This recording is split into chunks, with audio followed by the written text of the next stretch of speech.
Okay, now I have finished the hand basting.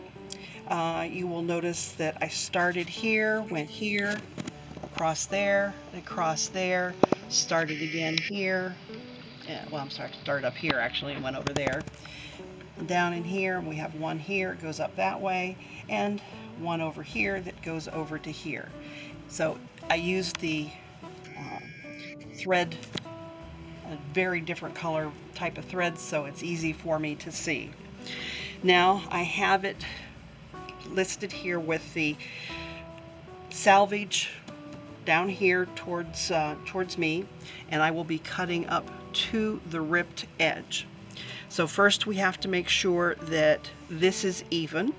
So you will go through and you will find the shortest edge, and that looks like the very bottom one.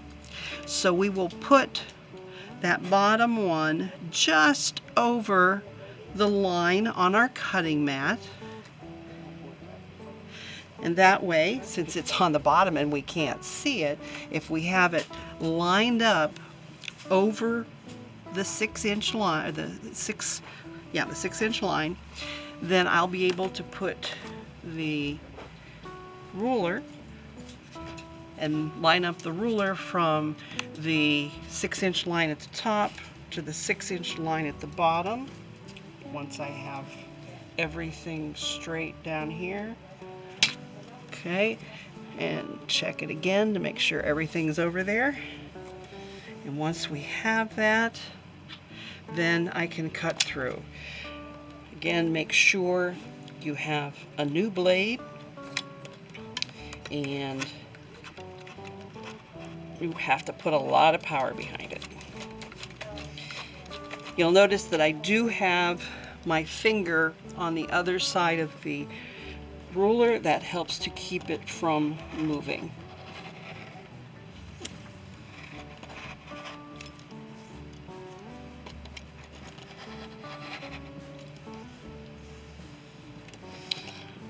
Apparently I need a little bit better, have to put another blade in this one. It's not cutting all that well. Once you get up so far, then walk your way up so that you are always holding on to that ruler right where you are cutting it. And when I'm finished with this, I'll put a new blade in before I go on, and it will cut much better.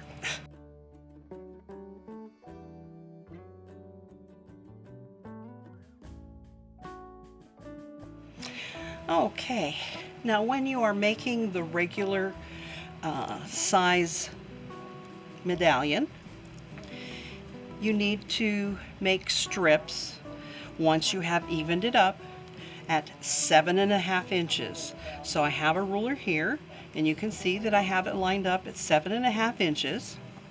And then I'm going to take the longer ruler and butt it up against that one. And then I can pull this one away, and then when I cut the strip, it will be a strip that is 7.5 inches wide.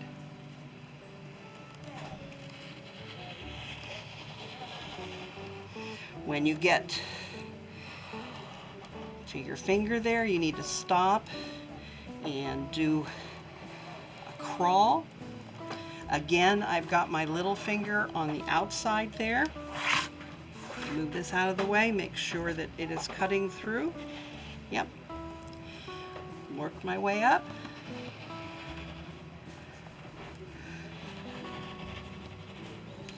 Because it's good at the entire strip is 7.5 inches. And we got always a little bit harder at the top there. Okay, so that's our first strip. Can fold it up, set it off to the side, and this, on my particular one, I want 21 7.5 inch medallions, so I will continue cutting these strips at a width of 7.5 inches. So again, 7.5 inches, and pull it away.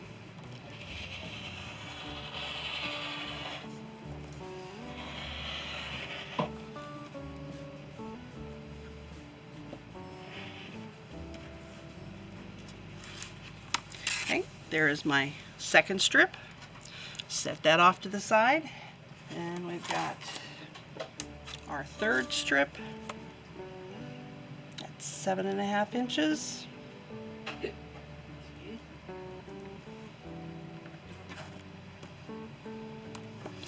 Sometimes this one can be a little bit trickier because you don't have a whole lot left over here. But just be careful. You don't have your fingers as close as you can to that edge, but not on the edge. We don't want any blood on our fabric.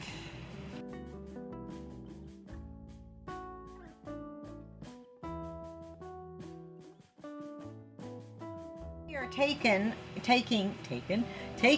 our strips that we have cut, and I cut this one at 5.5, and I've already cut a bunch of wedges, but I'm going to show you how we cut the wedges. And what I wasn't sure how many I was going to get because I've never made one where I cut down the size of my wedge that I was doing. But these, from this 5.5-inch strip, I ended up getting 9 5.5-inch wedges and 1 3.5-inch wedge. You know, so you can make these pretty small and they still turn out nice after you've sewn them all together into the medallion. But I'm going to show you how we cut. And so on this edge here, this of course is not all even. You know, so when I put this down, and luckily the label that we put on this template that we use, it's 30 degrees, and this is included in the book.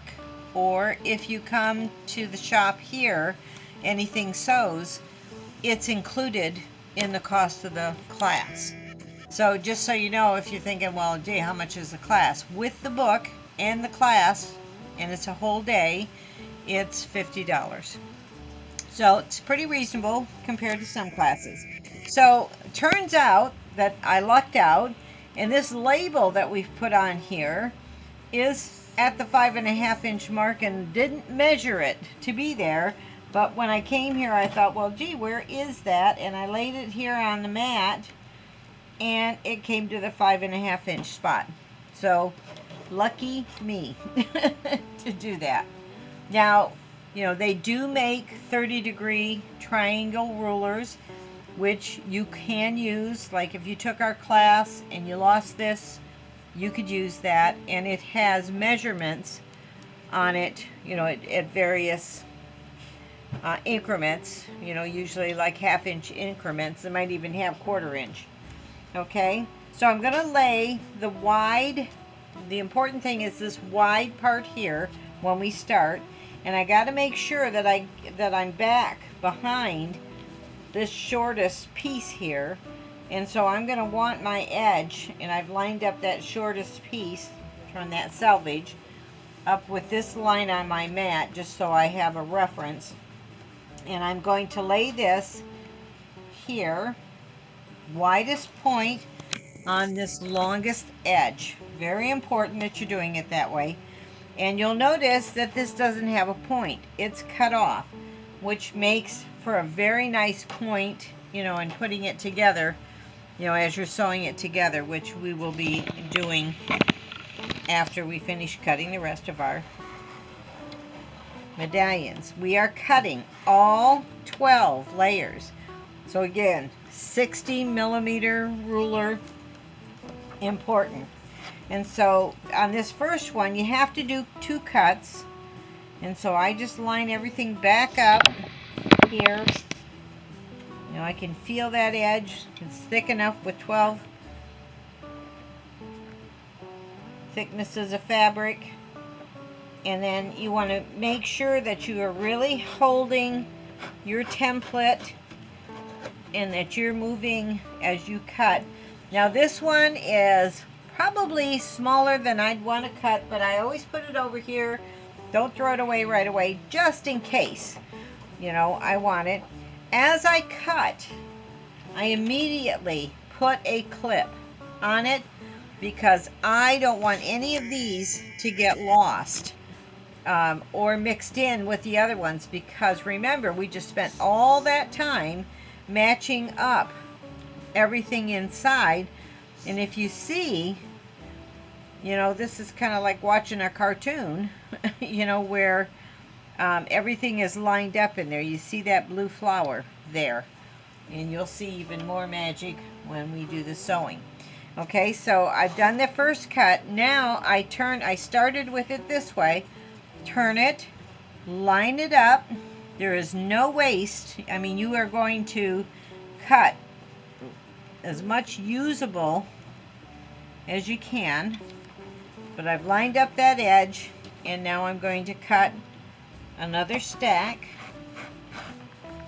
And I'm really pushing with this left hand, I'm really pushing hard to make sure that I'm keeping that stack compressed and making it easier to cut, and making sure that it doesn't shift. After I've cut it, I put my clip on it. Love those clips. And then I'm going to line this one up again, lining up that edge. And we just keep doing that until we get to the end of our stack. And if you've got a nice new blade on here, you can cut through those pretty quickly.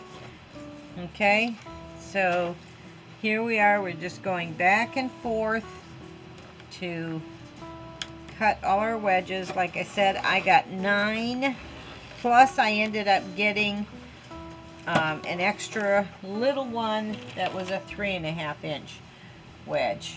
But cut and clip. Turn your template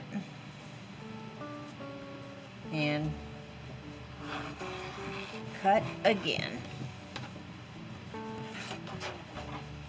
Got a pretty sharp blade because I'm getting through it on the first one.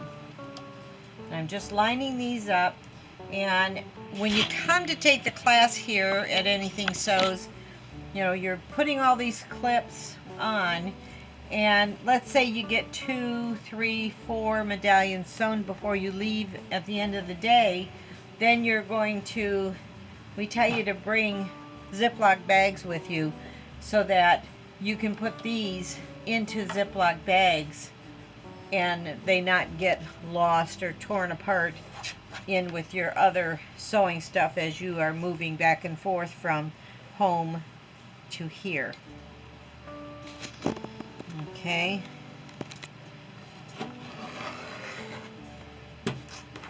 Am I forgetting? Oh, I didn't check. That was bad. Bad, bad, bad. Should always check to make sure it cut everything. And I didn't.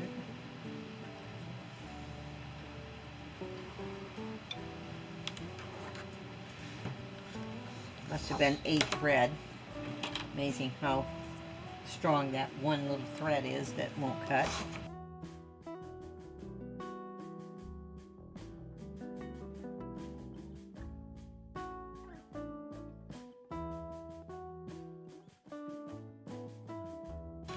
Now this is where I don't have enough to do the whole, a whole wedge. If you see here and I lay it here where I've been laying it before, I won't get enough here. So I can move this until I get to a point where I can see I can make a cut here, and I'm going to get that all in. The only extra cut I'll be making is up at the top where we blunt that end right there. This one looks like it might be a little bigger than 3.5. It is. So this one I ended up with a 4.5. So I have a 5.5, a 4.5, and a 3.5. And so these can be worked into your finished quilt when you're setting. You know, when you set your quilt, you can add these smaller ones. In the book, there are lots of pictures of other quilts that other people have taken this class or took the class from Patricia Harmon when she used to do it, that you can see all kinds of different settings with sashing, without sashing, etc. We're going to put our 30-degree template with the long part down at the bottom, and we want to give ourselves enough room over here. This is the ripped edge, and you don't want to come too close to that. Okay.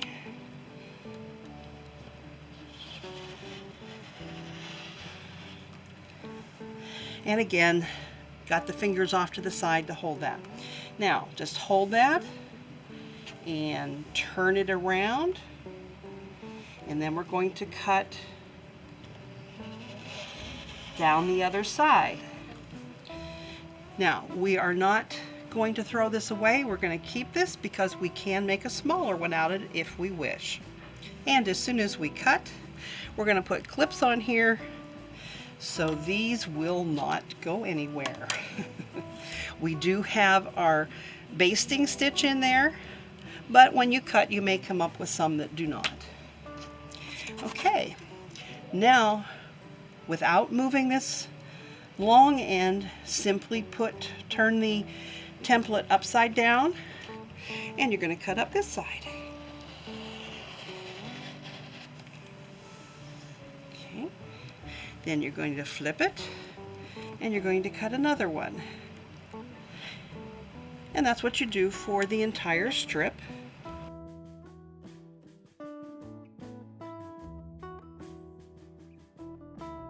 It is at this point, once you realize how the wedges are made, that if you wish to do a fussy cut, this is where you will make your fussy cut. I have found that I've had very few that I didn't like. So I usually don't bother fussy cutting, although I have to admit on this one it would be kind of nice to have the Eiffel Tower right down the middle of one of them. But if it doesn't, that's okay too, because it will look good either way. I am getting 7 out of this with 2 smaller ones, which is what you normally get out of a strip, of a 7.5 strip.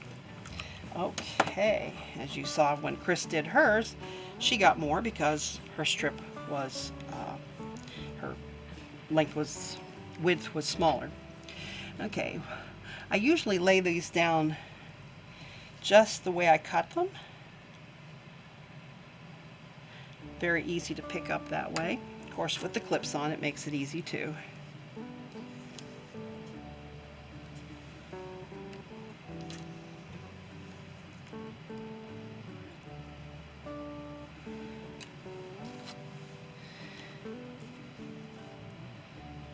Okay, once you have those, then you pull out your next one, and you can start cutting this one too. Okay, we've already shown you how to make a smaller template using the template that you have received, and now I'm going to show you how you can make a larger one. This is extra thick template plastic.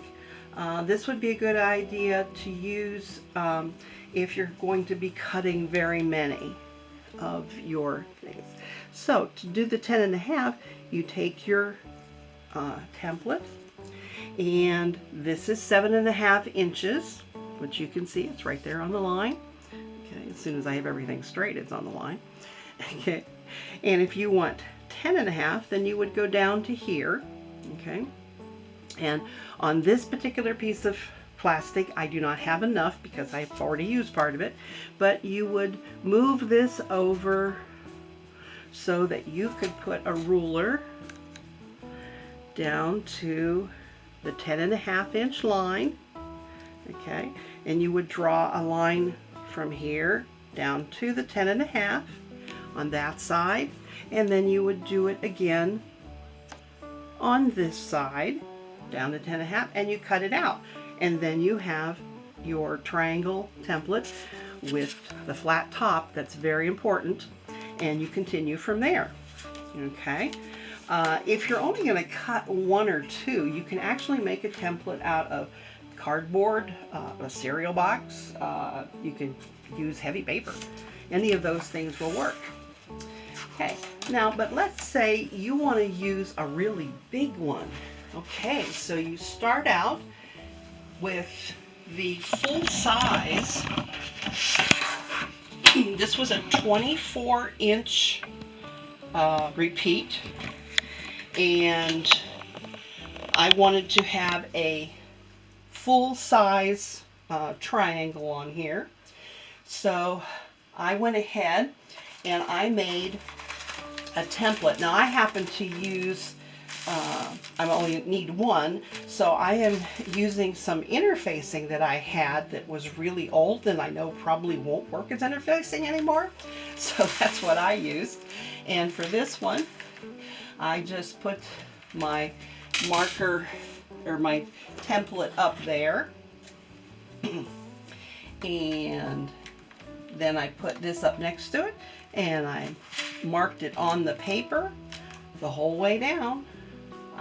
I knew that I could go 22.5 inches. So that's about how far I went on this particular one.